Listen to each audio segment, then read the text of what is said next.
You've been on Zepbound, Mounjaro, Ozempic, Wegovy, some type of a GLP1 for a hot minute. You're doing awesome, you're losing weight, life is good. And then boom, all of a sudden you have to stop the medication. Your doctor stops prescribing it, the insurance denies it, you can no longer afford it. What do you do? This is a question that I was recently asked by a friend who did lose her prescription and is very concerned about gaining weight back and what to do in the meantime. So let's chat for a little while about what to do in the event we lose our medication. So welcome, my friends. I am Cheryl. This is my channel where I have been documenting my weight loss journey for 18 months, losing over 70 pounds with my little friend here, Zepbound. It is a GLP1 medication that I inject weekly into either the back of my arm, very rarely, my stomach, or my thigh. I have successfully lost over 70 pounds and I am still losing to date. Luckily, I have medication and I still have an active prescription, but with insurance and with doctors, we just never know from day to day with these medications what the future holds. So I wanted to chat with you about the reality of losing this medication. So first and foremost, if for some reason you lose your medication for insurance reasons, first thing that you should do is call your insurance company and confirm the denial. Make sure that there wasn't a mix-up at the pharmacy. Make sure with your insurance company yourself, you find out that it was denied and why. Once you have done that, you can start an appeal process. So there's different ways that you can go about that, but you could start an appeal process or try another prior authorization with your doctor, maybe find a different medication that may or may not be covered, like talk to your doctor about those types of things. But the first thing that you need to do is double check that this is in fact true and find out the reason why. Once you have the reason why, then you can talk to your doctor about what you can do. You have your doctor write an appeal, have your doctor write a PA, do the work. There's a lot of things that can be done. Don't give up. That's like really, really important as far as I'm concerned, is not giving up. I think that that's what the insurance companies bank on, is us giving up. And if we don't do that and we just keep going at them, eventually I feel like they're going to have to cave. So don't give up, call, appeal, do all of the things. Ask your doctor to work with you. If your doctor's not willing to work with you, maybe it's time to find a new doctor. So what I didn't realize, and I guess it makes sense, is if you are on these medications, or if for some reason maybe your doctor has stopped prescribing it, it could be something that you're doing. So you have to be sure, if you are on a GLP-1 and you are being prescribed medication through a doctor's office and your doctor requires you to go to the office every 3 months, every 6 months, whatever it is, for blood works, come in, see him, talk to him or her about your journey and about what's going on, and you're not canceling those appointments, don't be surprised if your doctor cancels your medication. Your doctor is prescribing medication for you. It's your responsibility to keep those appointments and be checking in with the doctor. The doctor is taking a risk by doing these things where, we all know that there's still limited information out there. So a doctor is not going to just continue to give you medication without seeing you ever. So be aware that you have to do your part as well. So make sure that you're keeping your appointments, make sure that you've got your records, make sure you're checking your portal, make sure that everything's up to date, make sure that you're doing your part as well, okay? So you've lost your medication, you've done the process, maybe you're kind of like in the appeals process part. What else can we do? First and foremost, if you have medication on hand, so I know a lot of us have been able to stock up a little bit, maybe a month or so, maybe 2, sometimes more if people have been on compounds. If you have any medication on hand, consider stretching the medication. I have done this multiple times. I've skipped doses. I've done all of this with doctor support. The medication really can be kind of played with and fixed kind of to your liking is what I'm seeing. It's kind of like a buffet. Like you a little bit we can pick and choose. So I have been able in the past to stretch out my medication, and I have been able to skip doses. So know that you can do that. If for some reason you've got leftover doses in the refrigerator, I have done this before where I've alternated between 5 and 7.5 for a month. I have had additional 2.5 in the refrigerator. I paired that with a 5 to make my 7.5 so I could stretch my time out. Because I have done those things over the course of time, I have 2 months extra on hand right now. So I have 2 months in my refrigerator. I will open one of those boxes on Friday. I don't get my medication for another couple of weeks, so really I have like a month and a half extra. So, just do what you have to do in order to keep yourself healthy, right? So if you're in the process, see what you can do to stretch things out. In the meantime, you have learned so many tools in being on this journey that you're on, right? So first and foremost, continue to be eating a high protein, high fiber diet. We all know how important the high protein, high fiber is. Not gonna lie, I don't do a lot of high fiber. I don't really watch the fiber. I kind of rely on the Miralax to help me in that way. But the protein for me is key. And I'm not gonna lie, in the very beginning, like the first couple of weeks, I had a very different mindset with the medication, and I would like watch the videos and see different things, and I was like, oh my God, I don't want to be that person that's like preaching the same thing everybody else is preaching and like doing what everybody else is doing. I kind of wanted to do things my way. I didn't really understand the protein part of it. Protein is key. Key. You have to get that protein in.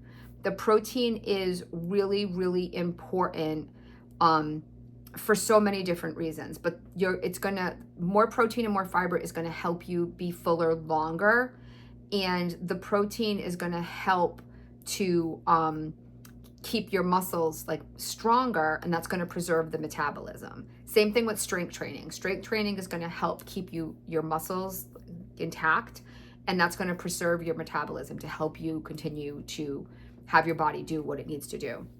So protein is key.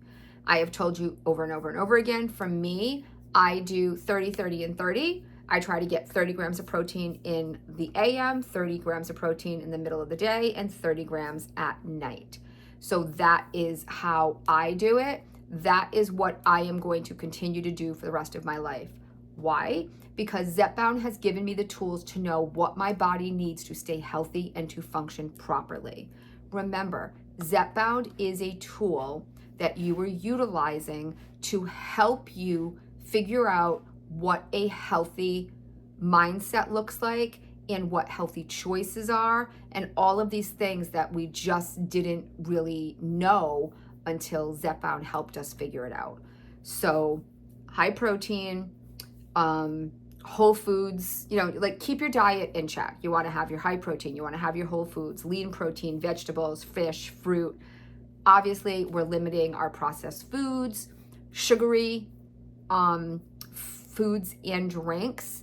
So soda, stick to a sugar-free, like sugar-free ginger ale, stick to something sugar-free. Water, obviously, electrolytes in your water are always great because they have additives in it that, our body does need. If I've said it once, I've said it a million times. I try to limit alcohol. It's just empty calories. So, you've had a rough day, you want a glass of wine, that's fine. I have a bad day, I have some ice cream, that's fine. Just try to not make that your regular habit, because I guarantee you, if you come off of the medication, you start drinking regularly again, you start eating the cookies again, that's going to be the reason that you gain the weight back, not because you lost the medication. So high protein, whole foods, limiting processed foods, sugary foods and drinks, limit that. Alcohol, I really try to limit. Meal prep when you can. Meal prep is really going to help you. Or even if you don't want to meal prep, meal plan. I don't meal prep as much as I meal plan. So on Saturdays or Sundays, I try to figure out the week ahead, get an idea of what I'm going to do for dinners. I usually have at least 3 or 4 dinners that I know I'm going to make. And then I have some type of an idea for lunches. This week it was yogurt and tzatziki dip with carrots. I didn't go too crazy because I have not been very hungry and I knew work was going to be super busy, which it was. It was 1:45 before I said to myself today, like, I need to sit down and like take a break. I hadn't taken a lunch or anything, and I didn't even leave the office. I sat at a table beside my coworker and I forced myself to eat my yogurt parfait from yesterday. So I had yogurt with some cut up mango and some protein granola. So I got in like 25 grams of protein, but that wasn't until like 2:00. That wasn't the greatest, but at least I made myself do it. I made myself relax for a few minutes and I did get some food in. So meal planning and or prepping is crucial. You know, don't rely on takeout. Do your meal plans and get only the foods that you need. I have found it so helpful to be ordering. I use Walmart for the most part, but I order my groceries. I make a plan. I go check my refrigerator. I see what I need, check the freezer, check the pantry, do all the things, see what I need, and I order what I need. I don't go to the store. I pay a little bit extra because I have to tip the driver, but to me, it's worth it to tip the driver, and I order cases of water at a time. I don't have to pick them up, put them in the carriage, pick them up, bring them out to my car, take them out of the car, bring them inside. I don't have to do all that. So to me, tipping the driver is worth it for that. Strength training, you know, I'm not going to sit here and preach exercise to you. The more we do, the better, right? I just try to move as much as I can. I get up and down all day at work, up and down, up and down, up and down. Today, teachers needed some things at different points. I was like, I will just take it to them. I went up and down the stairs. I do the extra mindfully so that I'm getting in extra movement and extra steps. If you're getting that cardio in daily, great. Concentrate on the strength training. The strength training is going to, again, keep your muscles stronger. That's going to preserve the metabolism, help your metabolism produce and function properly. Mindset is key here, guys. I cannot stress this enough. A positive mind, a positive outlook is just going to help everything. If you wake up every morning saying, I wonder if I have my medicine yet. I don't know what I'm going to do. I'm going to gain so much weight. I'm so fat. You know what's going to happen? You're going to gain so much weight and you're going to continue to eat like crap and you're going to do all the things because that's what you're telling yourself anyway. If you wake up every morning and you say, I am the sunshine, I am going to have a great day. I am going to get up today. I am going to stay on track. I'm going to get my 90 grams of protein. I'm going to walk. I'm going to do all the things. Tell yourself you're going to do it and you're going to do it. Or at least you're going to try really, really hard. I tell myself every day I'm going to get my 90 grams of protein. I try really hard. It's hard. It's really hard. I'm not going to lie. But I do everything in my power to make it happen. Right now, there is nothing that I want to be doing more than taking a nap. I am exhausted. Work has been crazy the last 2 days. My medication is kind of kicking my butt a little bit this week, but I'm not. I am forcing myself to do something else. I forced myself to go out and pick up all the dog poop that was out in the backyard because it had to be done. I got in a few more steps. I did what I had to do. I came in and I had to get my videos done for you guys this week because that is really, really important to me, to staying on track and to have that support system. And that is another thing that I think is just so important, is you have to have a support system. I try to be that for as many people that want help, support, advice from me, but I also rely on each and every one of you for support. I get on here and I talk to you guys because it helps me keep a clearer mind. Talking and having an outlet to discuss these things with over the past year and a half has been so crucial to my mental health on this journey. And I cannot express enough how much I want that for each and every one of you. If you have not yet, go join the Facebook group that is linked in every description box. And there are people there who are willing and there for you and able to answer all of those questions, especially if you're new starting out and you have all of those questions. It's great to have a support system. We have a new teacher that started yesterday in our building, and I am trying so hard to just be there for her for anything that she needs, because I know how hard it is to need a support system and not have it. So you guys are that for me. I try really hard to be that for as many people as I can for whatever reason, because I really do think that it helps the mind. And it also helps to fill the void. So my husband is away, and I've told you this, guys, multiple times, that the dry mouth. I have told you that when you're bored, or when I'm bored, I'm going to eat. And my husband travels for work. So when my husband's not here and I don't have, someone to talk to, something to do at night, we're not doing whatever, you're more apt to wonder what's in the closet, go out for the ice cream, go do whatever, when I have something to fill that time. And for me, concentrating on the videos that I want to get out to you, I just wrote out my notes. I, did what I had to do. I'll make my my thumbnails and do those things. And that's going to take a good amount of time tonight. And if I am in my office working and doing that, I'm not in the cabinets, in the pantry, in the cupboards. I'm not doing any of those things. So find something to fill the void. Maybe it's knitting. Maybe it's scrapbooking. Maybe it's babysitting. Maybe you join a league, volleyball league, badminton, backgammon, maybe a card league, a book club. I don't know. Get involved at school, PTSA, PTO, like your kids' schools need all kinds of stuff. There's a lot of things that we can do to help ourselves in this regard. So finding something to fill the void.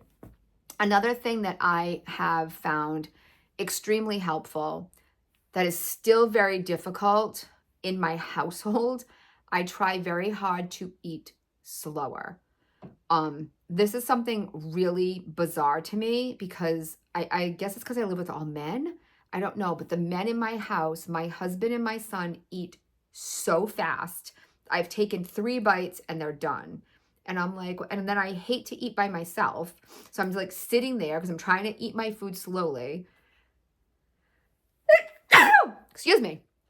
I have to eat, you have to choose to eat slowly. And I have been doing that for the past 8 or 9 months. I've been choosing to eat slower. I'm already making smaller portion sizes, better, healthier choices, but I'm slowing down, enjoying my food, digesting my food instead of scoffing it down. And there was a long period of time in this house where the food would hit the table and I'm the one preparing it. I'm spending an hour preparing dinner. The food goes on the table. And I'm sure everybody who cooks big meals know, the holidays, Thanksgiving comes and you cook for 2 days. The food goes on the table and 11 minutes later, everybody's finished. That drives me crazy. And that's the deal. I cook dinner for an hour and I look at the clock and it's I put dinner on the table at 5:30 usually. 5:45, everybody's gone. And I'm like, are you kidding me? I just spent an hour preparing this meal and 15 minutes later and people have left the house. They're upstairs. I'm sitting at the table by myself. So I eat slower, even though I'm alone most of the time doing it. But I have learned to slow down, stop, digest, chew. I try really hard to chew my food. So yeah. Another thing, as much as I hate to say it, continue to track your weight. Don't stop the medication, think that, you've got 30 days of it in your system and then not do anything and get on the scale and be surprised that you gained 8 pounds. Continue to track at least weekly, if not more. Watch it, make sure that you know the foods that you should be avoiding. I think by now with me personally, I know if I eat a certain thing or a certain meal, I'm probably going to gain a pound or two. It might be the extra sodium or something that could be in certain foods. And, it might be 2 pounds today, but it might be gone in a couple of days. But it might be a few days of that. And you're thinking, oh, I've eaten that before, I'll lose it. But you've eaten that way for 3 or 4 days. And then you're shocked that you've gained 5 pounds. So just continue to monitor and just be aware. So that way, you don't get too lost in what's happening. And then maybe another option is to try different medications if your doctor is willing, to do that with you. But I think if you've gotten this far, you have gained so much knowledge and so many positive things. You've learned how to eat better, make healthier choices. You've learned portion control. You know what's good and bad in your body. You know how your body reacts to different things. You know what foods have the protein and things that you need. And you have those tools. You have the mindset to do it. You just need to continue to implement it. This is a lifelong journey. This is not a 6 months and I'm done. This should be a lifetime. And for me, it will continue to be that way. So we shall see what the future holds. Right now, everything here is still fine medication-wise, but I have learned that things do change very quickly from day to day. So if for some reason you have lost your medication, you're losing your medication, you're unsure about your medication, just keep these things in the back of your head of ways to be able to kind of stay ahead of things so that you don't get yourself into a situation where you start to gain weight back and panic and fall off the wagon per se. So that is all we have for today. I hope that this video was helpful to at least one of you out there. You know how much I love and adore each and every one of you. Remember, my friends, when you can't find the sunshine, you be the sunshine. Bye.